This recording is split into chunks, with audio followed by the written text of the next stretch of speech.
ഞാനൊരു കാര്യം പറയാം. ഇന്നൽ മുബദ്ദിരീന കാനൂ ഇഖ്വാന ശയാത്വീന വകാന ശൈത്വാനു ലിറബ്ബിഹി കഫൂറാ. അതിനർത്ഥം ഉസ്താൻ അറിയായിരിക്കും. ഉസ്താന്റെ കൗമുകൾക്ക് വേണ്ടിയിട്ട് ഞാൻ പറഞ്ഞു കൊടുക്കുകയാണ്. ദുർവ്യയം ചെയ്യുന്നവർ പിശാചിന്റെ സഹോദരന്മാർ തന്നെയാണ്. പിശാച് തന്റെ നാഥനോട് നന്ദികേട് കാണിക്കുന്നവനാണ്. എന്താ പറയുന്നത്, പട്ടാളക്കാരെ, യുദ്ധം ചെയ്യാൻ പോകുന്ന പട്ടാളക്കാരെ പോലെ ഇങ്ങനെ മാർച്ചും ചെയ്ത് നടക്കുന്നതല്ല നബിയോടുള്ള സ്നേഹം എന്ന് പറയുന്നത്. മനസ്സിലായോ?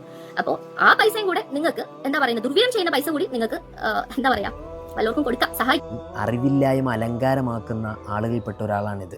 ഈ കിണറ്റിൻ്റെ ഉള്ളിലുള്ള തവളകളെ സംബന്ധിച്ചിടത്തോളം ആ തവളകളുടെ ലോകം ആ കിണറിൻ്റെ ഉള്ളിലാണ് എന്ന് പറയുന്നത് പോലെ സോഷ്യൽ മീഡിയ പ്ലാറ്റ്ഫോമിൽ ഇരുന്നു കൊണ്ട് മുത്തുനബിയെ ഹൃദയത്തോട് ചേർത്ത് വെച്ച ഒരുപറ്റം വിശ്വാസികളുടെ മുമ്പിൽ ഈ ആയത്തോതിയിട്ട് ഇവരൊക്കെ അതൊക്കെ ദൂർത്താണെന്ന് അർത്ഥം വെച്ച് സമൂഹത്തിൻ്റെ മുമ്പിൽ പരിചയപ്പെടുത്തുമ്പോൾ എനിക്ക് ചോദിക്കാനുള്ളത്, എന്തറിഞ്ഞിട്ടാണ് നാദിയ താത്ത നിങ്ങൾ സംസാരിക്കുന്നത്? ഒരു കാര്യവുമില്ല. ഈ ആയത്തിനെ മനസ്സിലാക്കി ഇബ്നു അബ്ബാസ് തങ്ങൾ പറഞ്ഞതാണ് ഞാൻ എൻ്റെ പ്രിയപ്പെട്ടവരെ നിങ്ങളോട് പങ്കുവെക്കുന്നത്. അർഹതയില്ലാത്ത വഴികളിലേക്ക് ആവശ്യമില്ലാത്ത രീതിയിൽ പണം ചെലവഴിക്കുമ്പോഴാണ് ദൂർത്തായി മാറുന്നത്. അങ്ങനെയാകുമ്പോൾ മുത്തുനബി സല്ലല്ലാഹു അലൈഹി വസല്ലമ തങ്ങൾക്ക് വേണ്ടി ഞാനും നിങ്ങളുമൊക്കെ എത്ര കൊടുത്താലും അത് ദൂർത്താകുമോ? ഒരിക്കലും ആവുകയില്ല എന്നാണ് എനിക്ക് നിങ്ങളോട് ഓർമ്മപ്പെടുത്താനുള്ളത്. നാളെ പാരത്രിക ലോകത്തെത്തുമ്പോൾ എന്നെ ഒന്ന് കൈപിടിച്ചിരുന്നെങ്കിൽ എന്ന് ചിന്തിച്ചാൽ ആ പിടിക്കാനുള്ള അർഹത ഒരേ ഒരു വ്യക്തിപ്രഭാവത്തിനേ ഉള്ളൂ.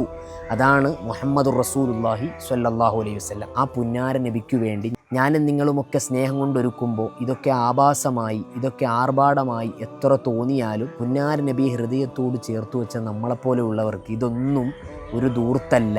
ഈ ഖുർആൻ വെച്ച് അർത്ഥം വെക്കാൻ എത്ര കിടന്ന് മെനക്കെട്ടാലും അത് ദൂർത്താവുകയില്ല എന്നും കൂടി ഇബ്നു അബ്ബാസ് തങ്ങളിൽ നിന്ന് നമ്മൾക്കിവിടെ മനസ്സിലാക്കാനുണ്ട്. അതുകൊണ്ട് ഈ കിണറ്റിൻ്റെ ഉള്ളിൽ കിടക്കുന്ന തവളകളിലേക്ക് നോക്കിയിട്ട് നാദിയ ടാറ്റ കാണിക്കുന്നതാണ് ഏറ്റവും നല്ലത്. കാര്യം നിങ്ങളും അവരും ഒക്കെ ഏകദേശം ഒരേപോലെയാണ്. ഇപ്പോൾ ഏകദേശം കാര്യങ്ങൾ എന്നെ കേൾക്കുന്നവർക്ക് മനസ്സിലായിട്ടുണ്ടാകും. ഇനി നിങ്ങൾക്ക് ചിന്തിക്കാം.